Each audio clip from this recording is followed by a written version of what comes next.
Alors qu'on s'apprête à voter pour les élections européennes, c'est l'une des réussites du Parlement de Bruxelles, le texte sur l'union bancaire.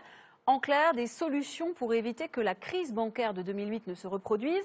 Les députés européens ont voté aujourd'hui à une très large majorité le dernier volet. Alors à Bruxelles, nous retrouvons Pascal Verdeau. Pascal, bonsoir. L'objectif, c'est qu'à l'avenir, les contribuables n'aient plus à payer pour les banques qui vont mal, c'est ça ?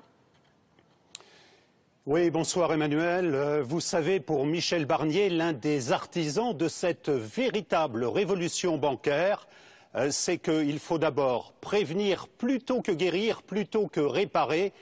Souvenez-vous, Emmanuel, 2008, la déconfiture de Dexia, près de 6 milliards d'euros payés par le contribuable français et surtout 3 gouvernements belges, luxembourgeois, français qui ont géré la faillite chacun dans son coin sans vraiment se parler. Eh bien, désormais, ce seront d'abord les actionnaires et les créanciers qui mettront la main au portefeuille et qui supporteront l'essentiel des pertes.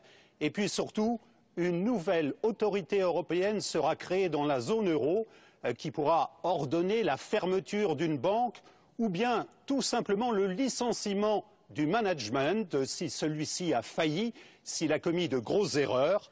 De son côté, le secteur bancaire devra abonder une sorte de fonds de secours pour parer justement à d'éventuelles restructurations. Bref, la vie et la mort des banques européennes ne dépendra plus essentiellement des autorités nationales. Merci Pascal. Et vous étiez en direct de Strasbourg où les députés siégeaient aujourd'hui.